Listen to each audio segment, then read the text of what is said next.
Well, hello, Alicia. Look at you.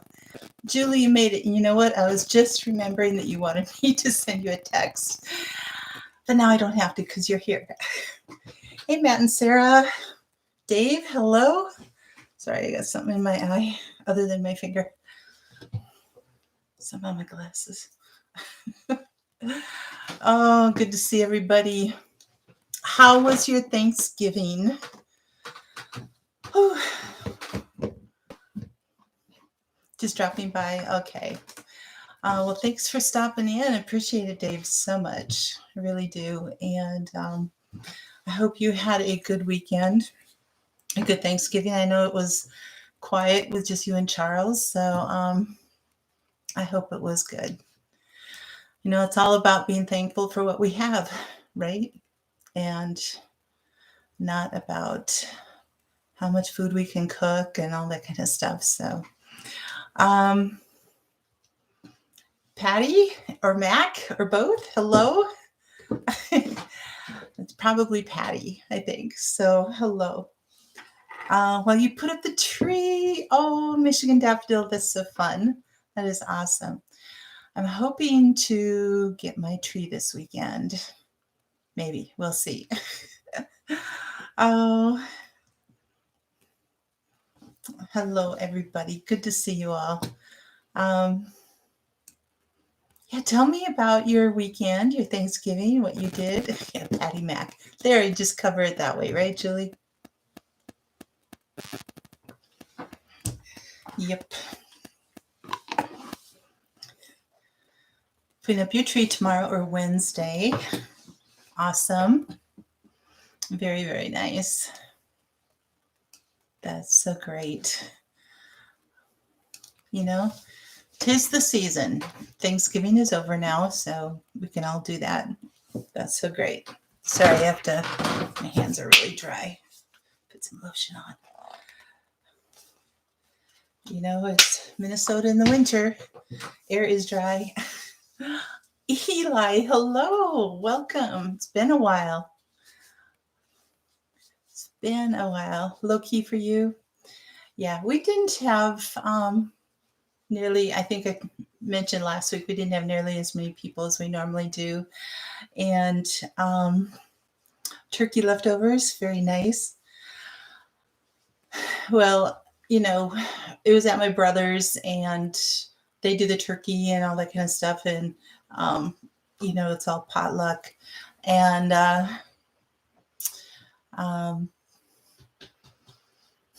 you know, I was kind of tag teaming with my sister because we were taking care of my dad. And so I had to go to my brother's. And so I was there for like 45 minutes or something, just ate, said hi to everybody, and left. And so because I didn't make the turkey and all that kind of stuff, I don't have any leftovers to deal with. So it almost makes me want to just go and get a turkey and cook it up and have the leftovers, which I might do. I wonder, does anybody know if turkeys are on sale after Thanksgiving? If they've gotten too many? I could make a turkey and can a bunch too. I could do that. Turkey leftovers for dinner again. Yes. So welcome to everybody. Did anybody run into bad weather if you had to travel? We had absolutely beautiful weather. Although, I mean, it was cold on Thanksgiving. Woke up and it was about 7 degrees. And then I think the high was maybe 20, 22, something like that. But it has warmed up. I think we're supposed to be actually in the 50s by Wednesday. It's crazy. That's above normal, way above normal, which I'm not complaining. This is fine. A little extended fall. Turkeys usually are on sale. Oh, that's awesome. That I might do. Awesome. Well, I'm not the only one who has that idea. That's great. Good. I should look for one. I'll be near the stores tomorrow, so I could do that. So Donna, hi. You put a lot of leftover turkey in the freezer, sent a bunch off to family. Yeah. Normally I get, oh, it was 54 today, Donna. I knew it was warmer. I thought it was maybe in the 40s or something. And maybe out here it is. I don't know, but because you're kind of on the other end, I think, of Minnesota. But yeah, it was warmer today. It was windy, but gives me a chance to get a couple more things done outside. I should be out there. Instead I'm working inside. But yeah, I love having leftovers for Thanksgiving from Thanksgiving. It's so nice. It gives you a lot of meals until Christmas, I think. You're south of me. Okay. Yeah. So awesome. Well, okay. That's awesome. Well, thank you, Donna. So did anybody have bad weather? Alicia, I know that Quebec had a lot of snow over the last weekend, so I didn't know if you got hit with any of that or not. Well, Patty, that's a nice temperatures actually for November. That's really nice. And you're not getting down to freezing or anything, so that's really very cool. Yay! Where are my notes here? Yeah, so our weather is just really mild. I didn't. Let me see if I have the link. Go look through my notes here, and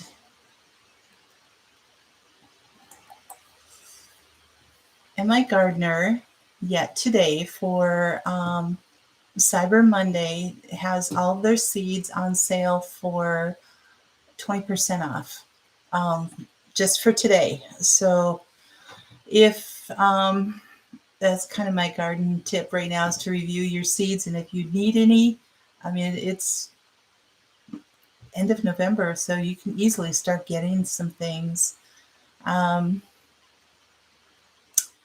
Here, I will. Not sure.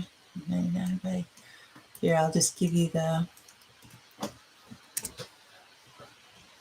There we go.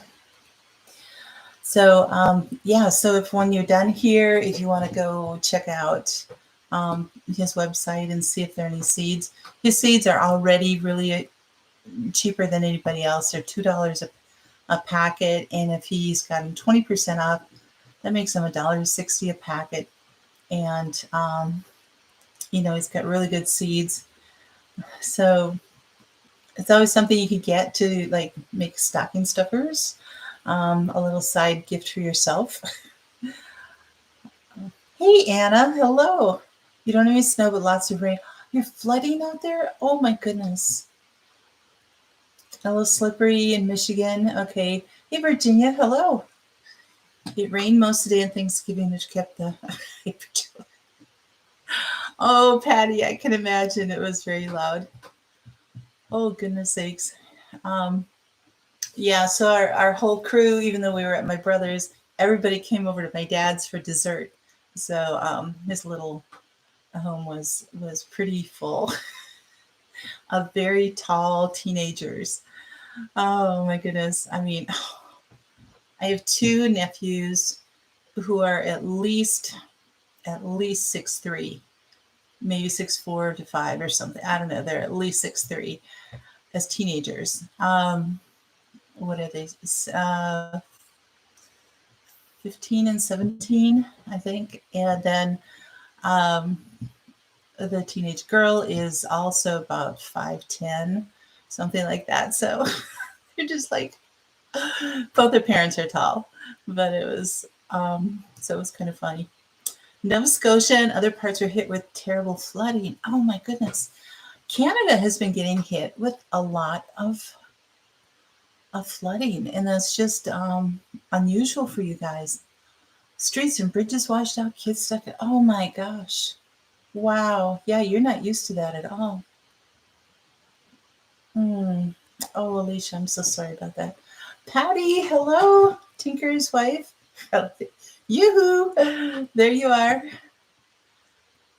Oh, shorts and flip-flops, yes. Our California girl. Mm-hmm. Eli, I'm sure you're probably in shorts and flip-flops too, right? No, I don't see you in shorts and flip-flops, but Living America Homestead, hello. How are you doing? Alicia, we'll keep all those families and areas in our prayers, most definitely. And Anna, oh my goodness. Are you able to get around and get to work? I know you're kind of on a hill, so I don't know that your property itself would be in jeopardy, right?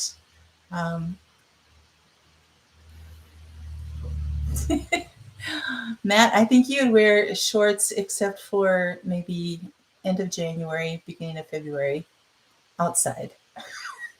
You can still wear them inside. You know, true Minnesota boy, that's for sure. Oh, you guys are so awesome. So thank you for being here. Shorts and flip flops year round. Oh, yep, you guys are, you know how to do it, that's for sure. Okay.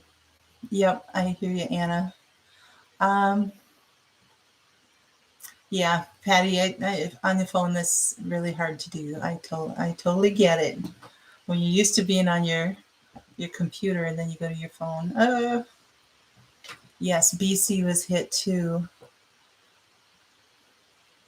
All the rail lines too. Oh my goodness. Yep, absolutely. You never know when these storms are going to hit. You never know what kind of thing is going to happen. I mean, it could be, you know, like you said, flooding, just water out of the blue that has never ever happened.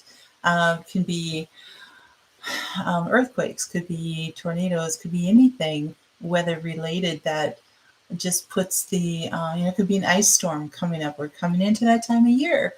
And so being prepared with things that you can survive in, that's kind of what we're all about here, right? In the homesteading community, we're just, and it's so great to have all of you guys. We can talk about this, we can give each other ideas. And I'm so glad that you're here to support one another. That's so good. Yeah, atmospheric rivers. It's just, it is crazy. 100 millimeters more. Oh my goodness. Wow. Wow. So, yes. So today I'm going to talk about, a couple weeks ago, I started on famine foods, and I did get my book. I know somebody else picked one up too. Donna, I think it was you. I'm not going to really get into like an overall type of thing and talk about famine or anything, but I just want to cover rice because that is everybody's go-to really for starting to prepare and to put up food. They go, oh yeah, beans and rice. So so we're going, okay, rice. Well, there are different ways, different rice that you can get, different ways to store it, different things that you can do with it. So kind of just, and I want you guys to chime in on this too, because I did not, some of the things I researched, there were a few conflicting ideas and different things. The information I got was really from the Utah Extension Office. So I figured they were probably more accurate than anybody else and ones that we could really count on. So just trying to get some really, really good ideas. I did put their link below in the show notes. So hopefully it's down there. If not, let me see if I can put it in here again for you guys. There you go. Yep, Jasmine is one of those that we'll talk about. So, it's, hey, Ricky, hello, how are you? Isn't it a gorgeous day today? Oh my goodness, so beautiful. And now, if you wanted the book that I just showed you, I did not put that link down there, but there's this book. So we started talking about those, like I said, a couple weeks ago, and the different foods that different cultures consider famine foods and everything else. And so this is really pretty comprehensive. Um, Types of food storage, or storage shortage, distribution of food shortages that are more than starvation, um, the cultural knowledge, use of the foods. They have one that's called social banking. That would be interesting to find out more about that. So I haven't been able to crack into it at all, but anyway, yeah, different things that the people eat, and we covered a lot of that before. Like in some cultures, lobster might be a famine food, and others it's just rice. So anyway, we all, I think, to a degree, will have some rice and put it away. And so there are different ways that you can store it. And if it's stored really, really well, it can last 25 to 30 years and be still delicious and viable. So if you don't store it really well, it'll only last a couple of years. So, if depends on how long you want it and what your intention for it is. If it's to just try to get through the next 6 months, and that's what all you want to do, then you can just buy the bags and just throw them on the shelf in your pantry or something. Hey, Carrie, hello. Christy Betts, hello. Oh, feeding your baby goat. Yes, it is hard to text, but you did pretty well. That was like a whole paragraph there. You did really, that's good. That's good. So let me get my notes here. First of all, I'm going to just kind of cover like what kind of food you can make rice into, and why you would want to have rice as something to store. It's like we talked about food fatigue, and it's like, okay, if you just keep making just plain rice over and over and over again, you're just not going to be able to tolerate it at all, right? But yes, Donna. Okay, great. Yeah, I thought you were the one that said you got the book. So yeah, it's all about plants we eat to survive, and it looks to be really good. It's by the University of Arizona Press, and talking about what people used to eat and what we could eat now and all that kind of stuff. So it says in the United States, vitamins and minerals are typically added to some rice. And by the very nature of rice, it doesn't need preservatives, whereas like other packaged foods need preservatives in them to last a long time, right? So some of the things that are added to the rice, and it would be like a bag that would say enriched rice on it or something like that. They would add iron, niacin, thiamine, folic acid. Rice is high in starch and fiber. It's low in sodium and a good source of protein. So there are no known common allergies to rice or anything. And so, I mean, obviously, some people at some point are, because it is a grain. And I know that people with like UC and Crohn's and stuff have a really hard time with grains. And so rice would not be something for them. So, oh, wow, Christy, that is a long day. Oh, my goodness. Yep, rice can be topped with anything. It's filling, carbohydrates. So another thing that rice will do is it lowers bad cholesterol. It can reduce the risk of deadly heart attack and stroke. It normalizes your digestion, it increases energy levels, and it optimizes the transport of oxygen molecules in your bloodstream. So, had no idea rice did all of that.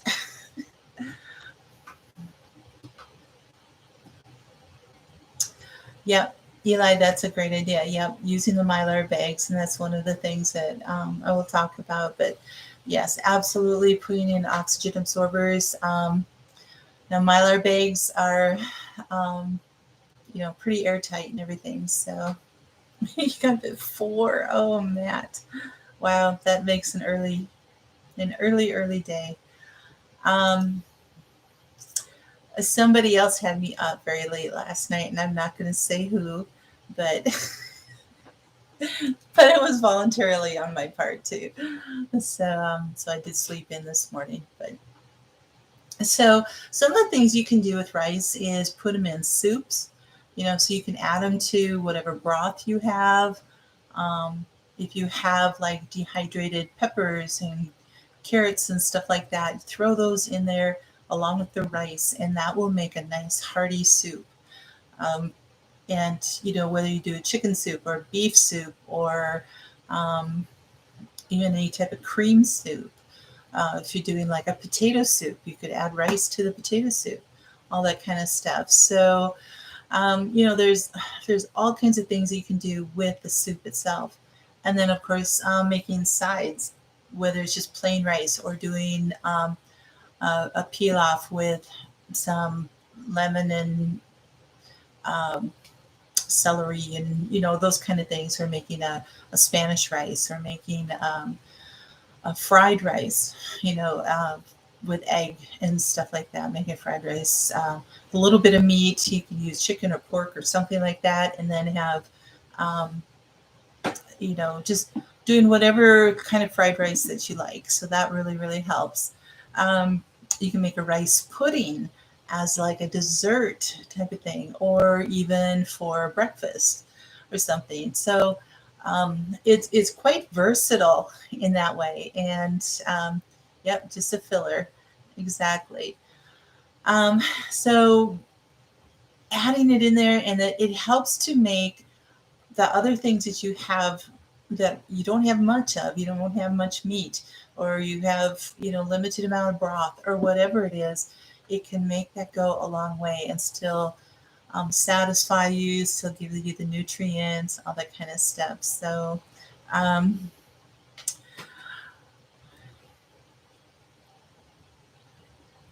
that's true. Anna, you guys had such a dry summer, so the the rain is needed, but the flooding isn't, right? Oh my goodness. Butter and cinnamon and sugar on rice. Ooh, yeah. See, they're all. That's just what I want you guys to help put some ideas in here. You can make it into add it to casseroles. If you don't have noodles or something, substitute for rice, for like a hamburger hot dish or something like that. No, we're northern. We talk about hot dish. Western part of the states we talk about casseroles, and so whatever you covered dish is another one I think in the South. So you have a covered dish. So anyway, we call it hot dish up here. And it's usually a meat, either rice or pasta, and like a tomato base or a mushroom soup base or something like that. So horchata. What is horchata? Ricky, really? Tell me more about that, because um, I have some stuff on wild rice here. So tell me what you learned about that.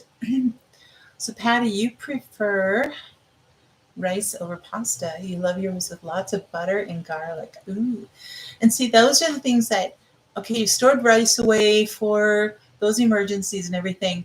Make sure that you also store the things that you like to cook with them. So you love butter and garlic. So make sure that you've got, butter in the freezer, or canned a bunch of butter, or freeze dried it, or whatever it is. So have those other things to go with that. so that you're not eating just plain rice. Remember what I said, plain rice, plain beans? You probably won't get more than 3 or 4 meals out of that before you hit the wall with it. So, yes, I will get into some wild rice, but if your dogs get sick, they get chicken and rice. Interesting. Okay, Michigan is casserole. Okay. Um, Good idea, Eli. Yes, use rice instead of oatmeal in meatloaf.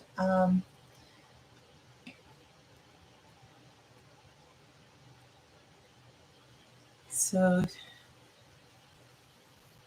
yeah, um, there are very few, like I said, allergies to rice. The only thing would be um, people who have to stay away from grains completely. But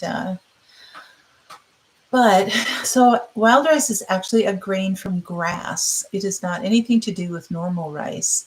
It just got the name because it cooks the same. Oh, okay. I wonder, well, it's a grain. Um, still, they still have to flood the fields, though, don't they, for wild rice to be able to harvest it? From what I remember. Hmm. Um, but yeah, tell me more about it. That's interesting because northern Minnesota is like full of wild rice. I want to.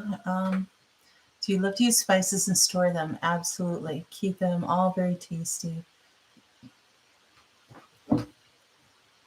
Horchata is a drink that is made with cinnamon and sugar. It's okay. Ooh, that sounds really good.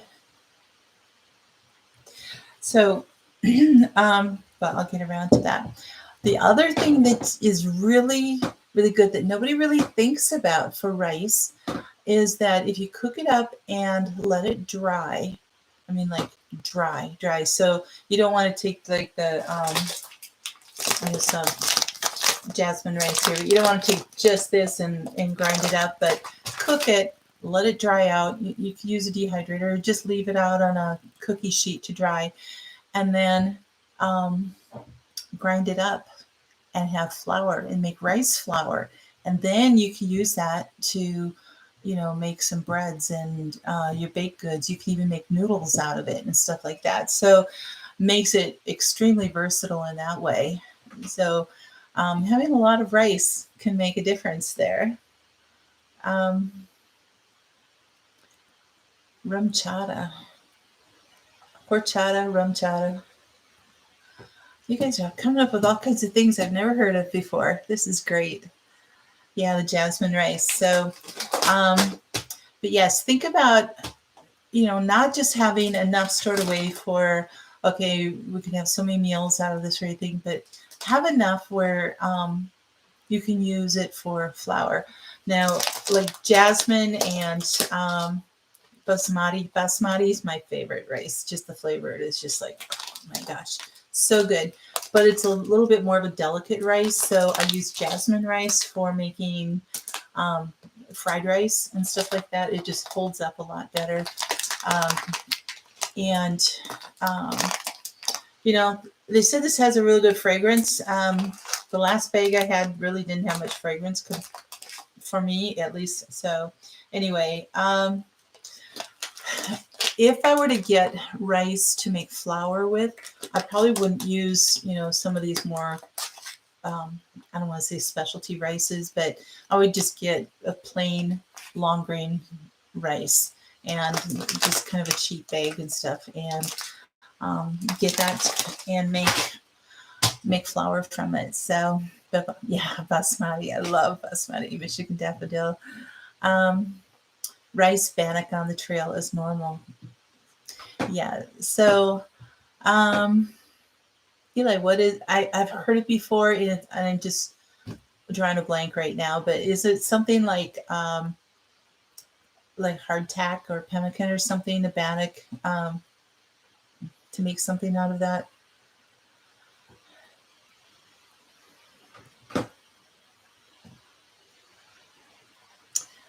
Yeah, Caitlin, there's some people that just can't tolerate it, so I'm sorry, but Okay, now this is where I have my wild rice. Let me see. So I've got this little jar. I love it. It's called Minnesota Wild Rice. And yes, this was somebody made this. I think I picked it up at a craft fair or something. So it's got a nice cork in there that I can seal it up with. And I like storing this in the ceramic just because it kind of, I guess it has a way to breathe without letting anything in, if that makes sense. But I don't have anything. I have to put it in my hand here. If you can see it. Oops, there you go. You can see it. So there's the grains of the wild rice. I love putting this in like a chicken wild rice soup. Uh, Especially if it's creamy chicken wild rice soup. Is so good. But otherwise, I do like mixing this with a white rice for like a side or something like that. Hey, Urban Bucket Homestead. Good evening, Tip Top Farm. Hi. You just got here and get an education. Well, I hope so. That'd be great. One time you bought basmati rice in a burlap sack from Sam's. It tasted like the burlap. Oh no. Yeah, it needs to be in a plastic bag inside that burlap. So if it wasn't, kind of be careful with that. Matt would put his rum chata in that jar. I think I missed what you guys are saying, what rum chata is. So you'll have to fill me in. Bannock is a pan-fried, unleavened bread, sort of a thick tortilla. Okay. Yes, the northern wild rice is so good. You made turkey wild rice soup this week with the leftovers. Awesome. Oh, that's so good. It's a drink. Okay. I was kind of thinking so, but so hey, Connie. Hello. Hugs to you. Oh, you had no idea wild rice grew in Minnesota, but yep. It's very famous for its wild rice, actually. And where there are other places it might cost like $15 or even $20 a pound, we can get it here for about $5 because there's so much of it. So, horchata with rum in it. There you go. Okay. So, I'm going to go back to the top. So, the regular rice that you can get is kind of considered what we call polished rice. And it's really a main food source for over half the world's population. Again, it's an excellent addition to home food storage because it's versatile. It's got high calories, long shelf life. Families should store about 300 pounds of grains per person in a 1-year supply. That's a lot, isn't it? 300 pounds per person for 1 year. So that kind of gives you an idea of like, oh, how much you might have to store. And again, that determines how much you use. If you only use rice in your meals once a month, then obviously you're not going to go through 300 pounds. But these are like all grains. So if you need wheat and oatmeal and rice and, whatever other grains are there, jaw drop, yes.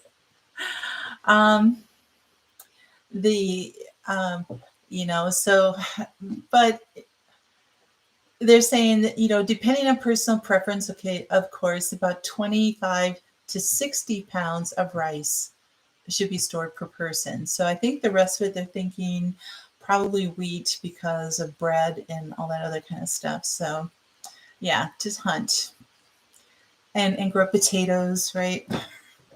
Hey, Gil, hello. Hello to you. Yeah, you should go online and look Michigan daffodil and maybe see where get some pictures anyway what rice fields look like. And so if you're driving by one, you would know, and that'd be kind of fun. Um, the rice, they want you to separate the white rice from the brown rice and the different things like that, but because they do store differently.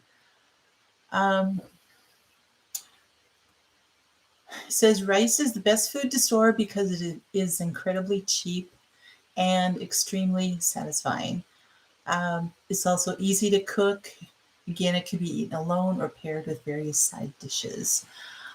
You have long grain rice, which is like your jasmine and your basmati. Um, it's about 3 times longer than it is wide.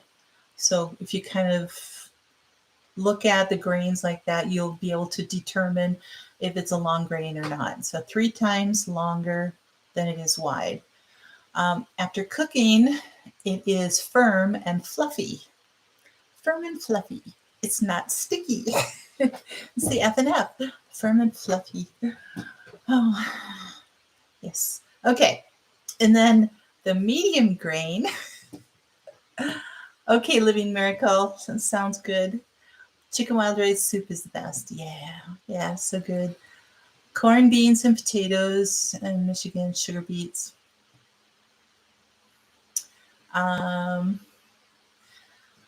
You have over 1,000 pounds of red winter wheat, 800 pounds of rice. Wow. You're doing great, Gil. Oh my goodness. That is a lot.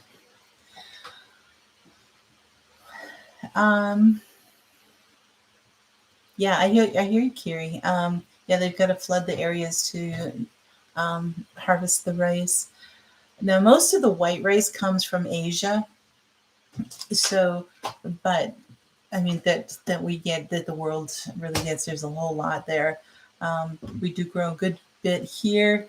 They say that Mahatma is America's favorite rice. Of course, that's going to be their little tagline, their selling point or whatever. But this little bag is 2 pounds, and it would probably fit a quart jar, just about, maybe a little bit over. But if you wanted to, store it in something other than these bags. Okay, a medium grain. California is a major grower. Oh, okay, did not know that. A medium grain rice is somewhere 2 to 3 times longer than it is wide. The U.S. medium grain rice is soft, moist, and sticky in texture. So when you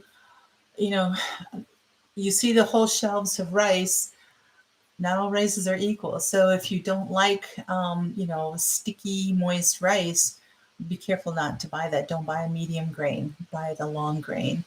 Brown rice would be more in your medium grain. It's a little bit thicker rice. It's heartier. It's very moist. All that kind of stuff. So, hey, never enough time. Hello, how are you?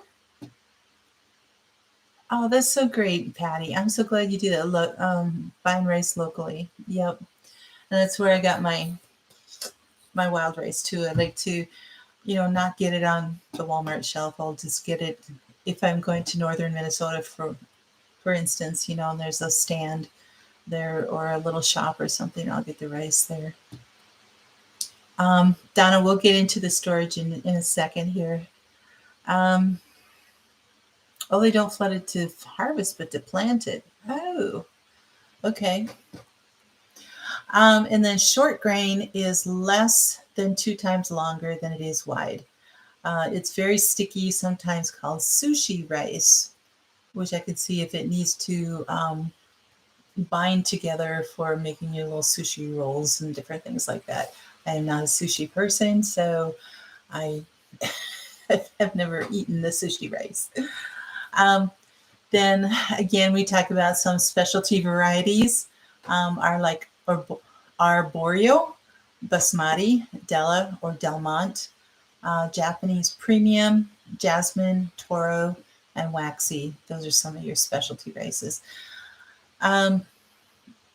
But rice is made of 3 layers. We have the hull, the bran, and the kernel. When they polish the rice, it removes the hull and the bran layers from the polished rice kernel. So before milling it, raw rice may be parboiled, which is a process of soaking it in the water and steaming it under intense pressure, which pushes the natural vitamins and minerals from the rice bran layer to the kernel.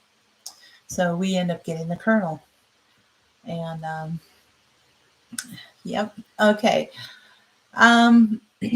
Always inspect your rice like before you use it for sure. But if you're going to put it into long-term storage or something, inspect it for pests. Things can get in there. So always check it out, because you don't want to store those bugs and let them feed for 10 years off of your rice, and then you go to knead it and it's not edible. So she is fish bait. Yeah, I would agree. Eli. Absolutely. Tip Top Farm, apparently it can be grown in the South.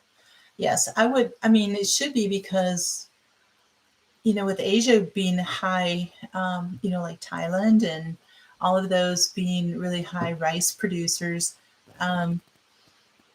they're very warm climates. So I don't see why we wouldn't be able to grow it in the South here. And according to Southern Blessed Homestead, they have, and they're in Mississippi, so they have fields all around them. So there you go, Patty. Absolutely. Yep, Donna. Wild rice is harvested in water. The grasses are shaken to release the rice into bins. You've grown kids like sushi. You prefer it cooked. Thank you. Yes, me too. Absolutely, Christy.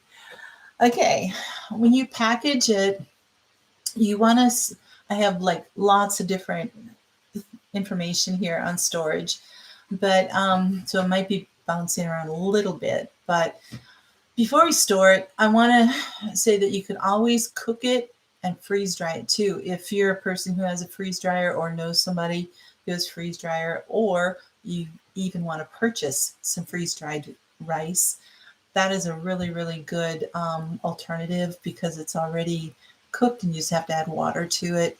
And, that's another alternative if you want to do that.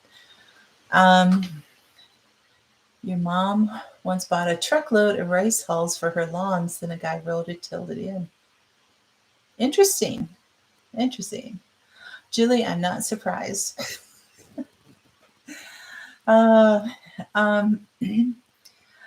Okay, so for those of you who eat it, though, I did find out from, I think, Drops, that one of the reasons they give you apple cider vinegar at the restaurants after eating that is to take care of any parasites that might be in there. So other than eating raw fish, which I couldn't stand, it's like I was thinking the parasites that go with it. And he's like, oh, they take care of that. It's like, make sure you have apple cider vinegar. And I was like, okay, I think I just not eat the raw fish. Thanks. Yeah, it's right, Christy. Okay, just store rice in a tightly sealed container. You can do food safe plastic containers, glass jars, number 10 cans lined with a food grade enamel lining. So I have to make sure it's just not a regular tin can. It has to be food grade enamel, or Mylar bags. These all work best for long-term storage. So use food safe oxygen absorbers to help preserve the rice quality and protect them from the insect infestation. I would even throw in a moisture absorber too, to make sure that you keep them dry. So you want an oxygen absorber definitely in there.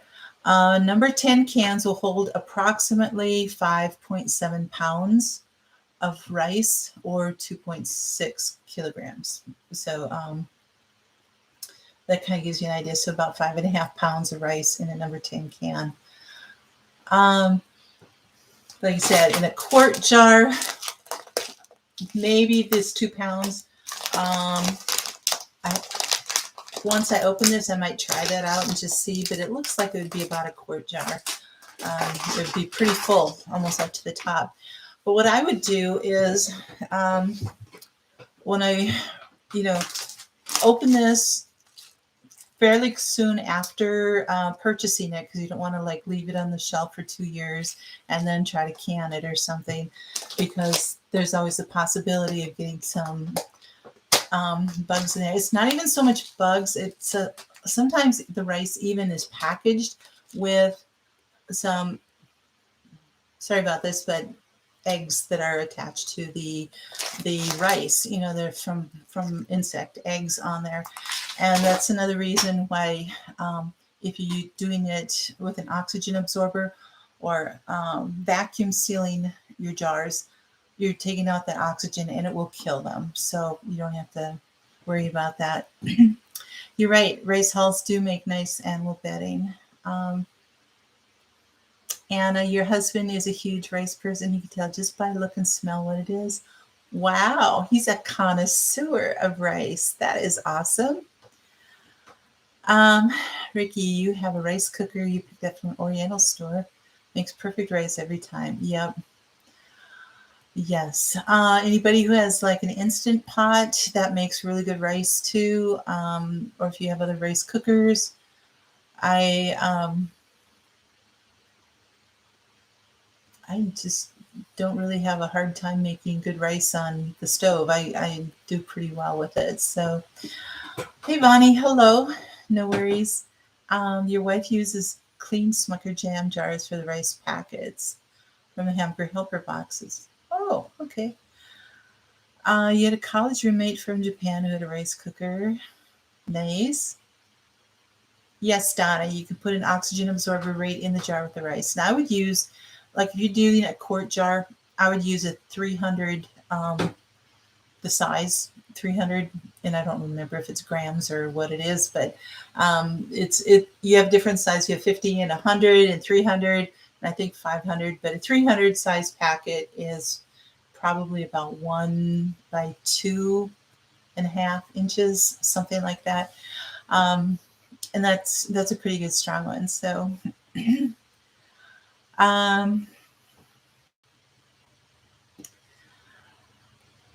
that should help. Another really, really good way to make sure that whatever you store in there, in the rice and as well as beans, is to put it in the freezer for at least 24 hours.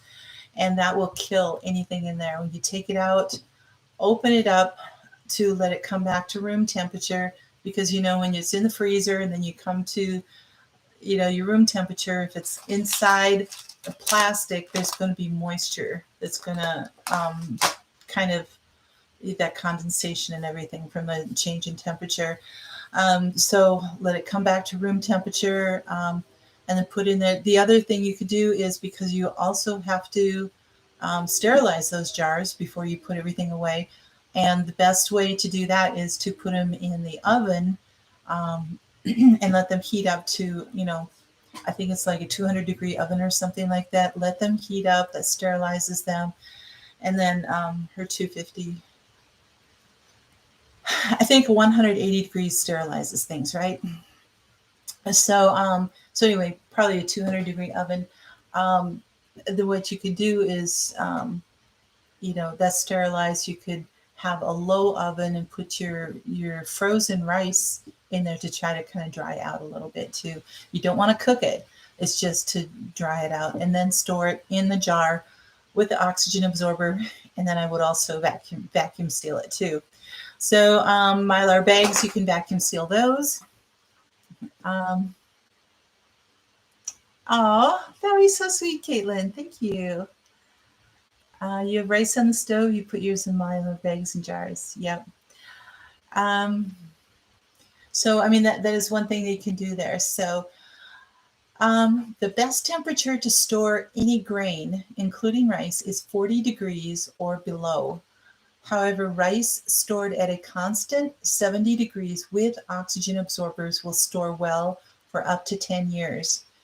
In cooler storage areas, rice sealed in oxygen-free containers can be stored for up to 30 years, guys, 30 years. But I want to tell you, wild rice stored well like that is indefinite. Indefinite. If it's stored well. That's the difference between the quality of wild rice and white rice. So, but anyway, you do it right and it will last a long time and retain its flavor, retain all of its nutrients, everything else. So, a BYU study sampling rice and polished rice and parboiled rice stored from 1 to 30 years found that both types of rice will keep their nutrients and flavor up to 30 years. So it has been studied. It's not just like, oh, yeah, it'll keep that long. So, hey, Miss T, no worries. Oh, pistachio pudding rice salad. There you go. Yeah, again, as a salad too. Porcupine meatballs, hamburger and rice. Oh, nice. With tomato. Oh, yes. Rice in a tomato soup. Green pepper, chopped onion, sauce, bacon. Ooh, that sounds really good. Sounds really good. Yes. So if you want to store it short term, just keep it in its original packaging or transfer it to just a plastic container with a lid. But always store your rice in a cool, dry place. So there are two things that you need to protect it from, which are pests that eat the rice before you get to enjoy it, and the moisture that can be allowed. That's where brown rice does not last nearly as long as well as a white rice or wild rice does, because it's got a higher moisture content in there. So moisture in the rice or in the jar can promote the growth of mold. And there's nothing worse than opening your jar of something that you're depending on and having it all moldy. It would just be, or like we said, pests that have grown in there. So rice can actually sweat if it's exposed to high temperatures. So you don't want to like store it in your attic. You don't want to store it if you don't have air conditioning in your house and you get really hot in the summer. Find some place close to the floor underneath something that can be cool, basement preferably if you have it, that kind of thing.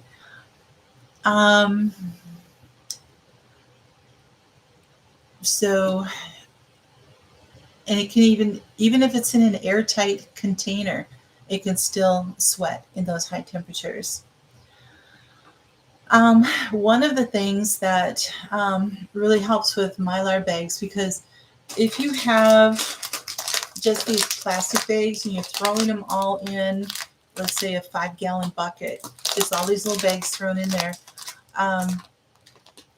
there's some kind of chemical contact that happens between the bags of rice, or especially if they're in a cloth bag or anything.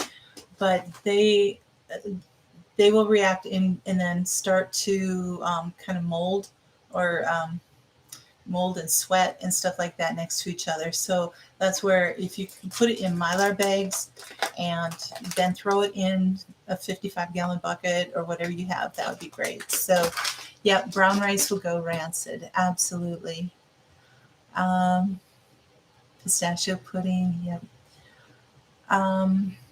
Freeze dry, you wonder how long it would last.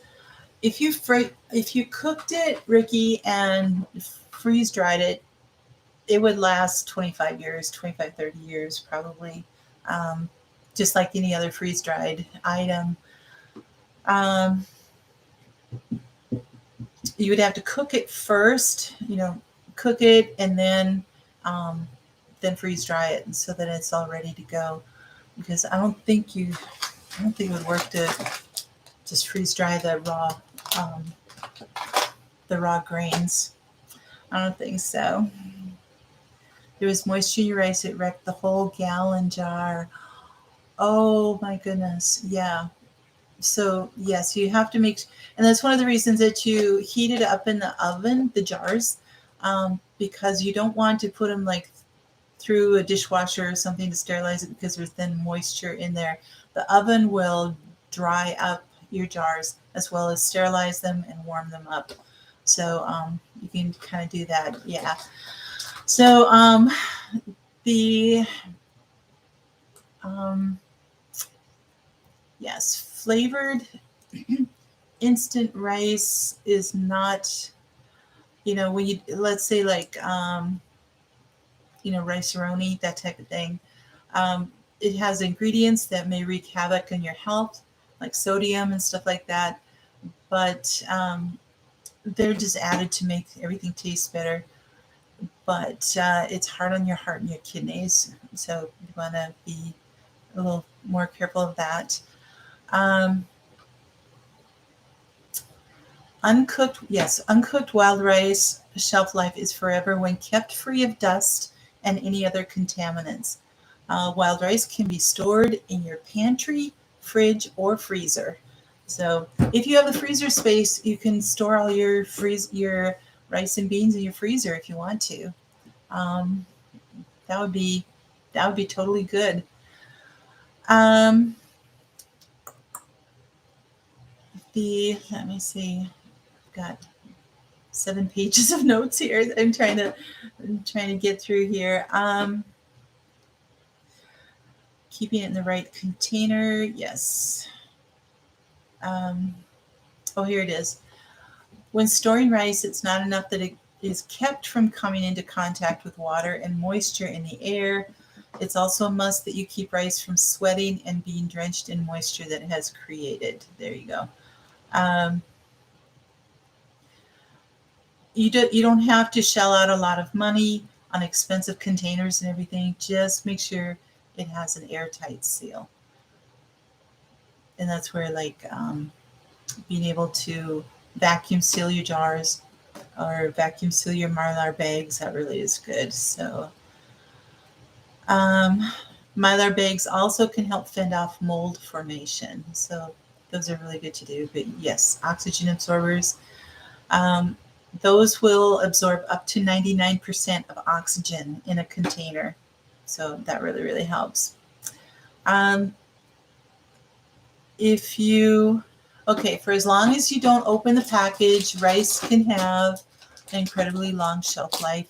Once you do open it, you should use it within, I believe they said a year once it's opened. So yes. How long does cooked rice use? So it says use opened rice, a container of open rice within 1 to 2 years. There we go. Let me see. You've dry canned rice before in half-gallon jars, but only have a toaster oven now. Okay. So it was a while ago, Bonnie, that you did that. So. Oh, Connie, I can believe that. Yes.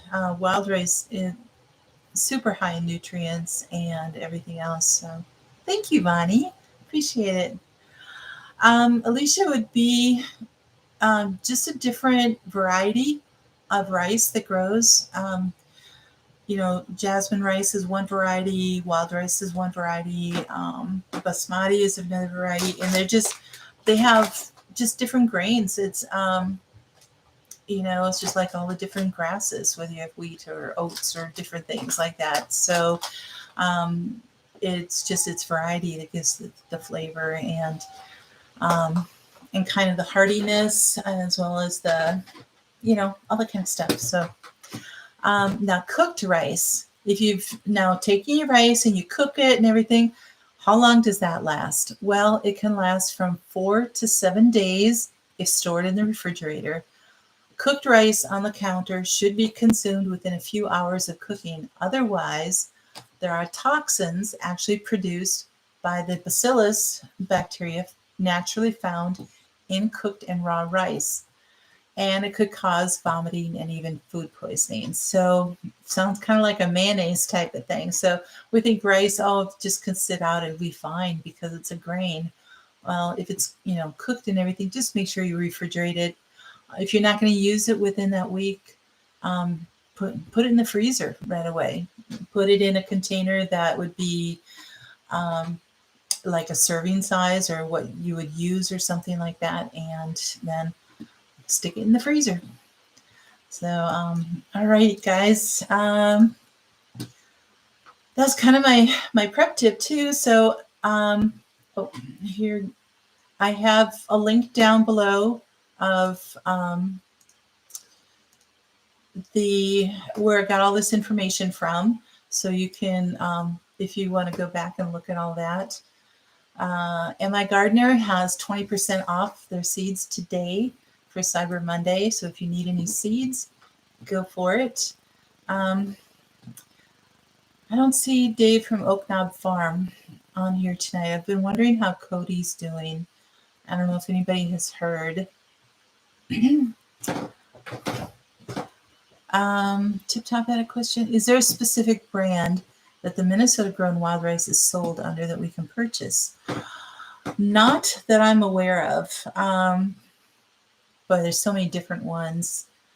Ricky or Donna, I don't know, or Matt, I don't know if you guys have any ideas. I took it out of the package and put it in here. I usually get it in like a 1 pound bag because it doesn't take much to add to something. It's not like, using a white rice. It's very, very meaty, very nutty, very, very filling. Actually, the wild rice is.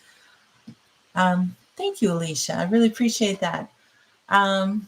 Again, the book that you can check out is on famine foods. It's right there. About rice. Okay. So anyway, I think that's everything that I have today. I'm not sure if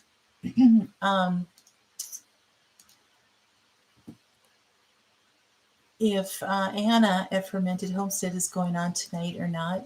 I don't see her up there, but anyway, you guys, thanks so much for coming. I was just like so good. I'm glad that so many of you are interested in this. And, we talk about storing beans and rice. Well, it's like, okay, so you get your bags, just throw it into the corner of your pantry or something. But, you want to get the most out of what you buy, and you want to get the longest of everything. So, the time flies. Absolutely. Thank you, Christy. I really appreciate that.